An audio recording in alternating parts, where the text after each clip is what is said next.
একবার এভাবে বানিয়ে দেখুন, কেউ আর বলবে না চিচিঙ্গা খাবো না বলে। গরম ভাতে মেখে খেতে এটা যে কতটা ভালো লাগে সেটা না খেলে কিন্তু বোঝা যাবে না। নমস্কার বন্ধুরা, আজকে আমি চিচিঙ্গার একটা বেশ মজাদার রেসিপি নিয়ে এসেছি। এই সবজিটাকে কিন্তু বেশিরভাগ মানুষই পছন্দ করে না, অনেকের তো আবার এটাকে দেখলেই গা জ্বলে উঠে। তাই সেই সব মানুষদের একবার এইভাবে চিচিঙ্গার চচ্চড়ি বানিয়ে খাইয়ে দেখুন, দ্বিতীয়বার কিন্তু আর জোর করতে লাগবে না, নিজেরাই চেয়ে চেয়ে খাবে।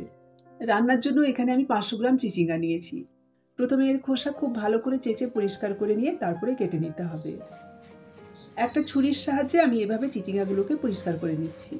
এটা ছুরি বা বটি দুটোতেই কিন্তু চেঁচে নেওয়া যায়, তবে একটুখানি করাতওয়ালা ছুরি হলে এটা খুব সহজেই কিন্তু কাজটা হয়ে যাবে। আমি এখানে করাতওয়ালা ছুরি নিয়েছি, সেজন্য দেখুন খুব পরিষ্কার করে কিন্তু খোসাগুলো উঠে যাচ্ছে।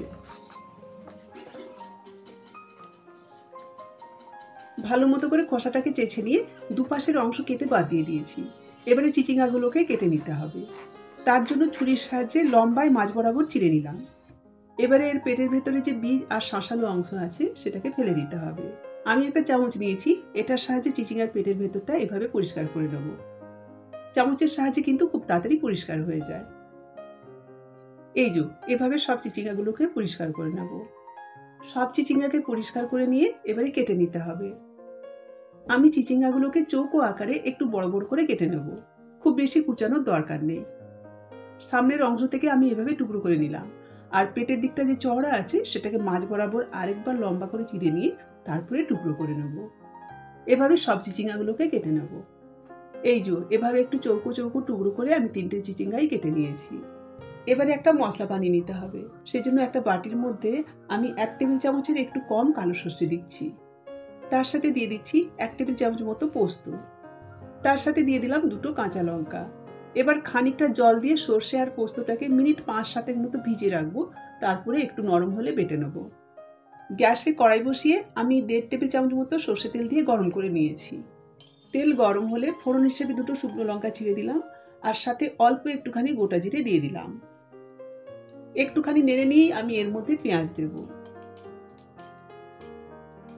আমি 2টো মাঝারি মাপের পেঁয়াজকে চৌকো আকারে কেটে তার লেয়ারগুলো খুলে নিয়েছিলাম। এবার এই পেঁয়াজগুলো তেলের মধ্যে দিয়ে দেবো। এবারে জাল মাঝারি করে পেঁয়াজটাকে খানিকক্ষণ তেলের মধ্যে নেড়ে নেব। এই পেঁয়াজটাকে কিন্তু লাল করে ভাজা যাবে না। পেঁয়াজ নরম হয়ে তার মধ্যে হালকা রং আসলেই আমি এর মধ্যে চিচিঙ্গাটা কেটে রেখেছিলাম ওটা দিয়ে দেব। চিচিঙ্গা দেওয়ার পর জালটাকে মাঝারি করে দিতে হবে। তারপর পেঁয়াজের সাথে এটাকে বেশ কিছুক্ষণ ভালো মতো করে ভেজে নিতে হবে, যাতে চিচিঙ্গার মধ্যে যে জংলা গন্ধটা আছে সেটা একদম চলে যায়।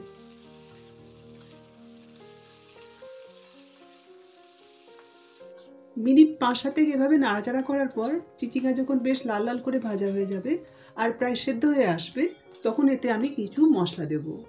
প্রথমে রঙের জন্য 1/2 চা চামচ মতো হলুদ গুঁড়ো দিলাম।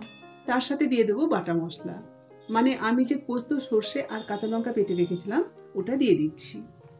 মশলার বাটিটা ধুয়ে সামান্য একটুখানি জলও দিয়ে দিলাম। এবারে পরিমাণ মতো নুন দিয়ে দিলাম, সাথে অল্প একটুখানি চিনি দিচ্ছি স্বাদটাকে ব্যালেন্স করার জন্য।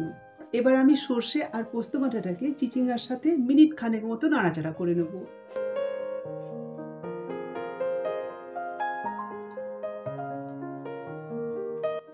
মশলাকে চিচিঙ্গার সাথে বেশিক্ষণ কষানো যাবে না। অল্প একটুখানি নাড়াচাড়া করে এর মধ্যে খানিকটা জল ছিটা দিয়ে একটুখানি ঢাকা দিয়ে দেবো, যাতে চিচিঙ্গাটা খুব ভালো মতো করে সেদ্ধ হয়ে যায়। এই রান্নার মধ্যে কিন্তু একটুও জল থাকবে না, একদম তেল ছাড়া ভাজা ভাজা হবে রান্নাটা। তেল মশলা যাতে একদম মচে যায় আর চিচিঙ্গাটা সম্পূর্ণ সেদ্ধ হয়ে যায় সেই হিসাবে অল্প করে জল দিতে হবে। জল দিয়ে ভালো মতো করে নেড়ে নিয়েছি। এবার উপর থেকে কয়েকটা চেরা কাঁচা লঙ্কা ছড়িয়ে দিলাম। তার সাথে দিতে হবে খানিকটা কাঁচা সর্ষের তেল।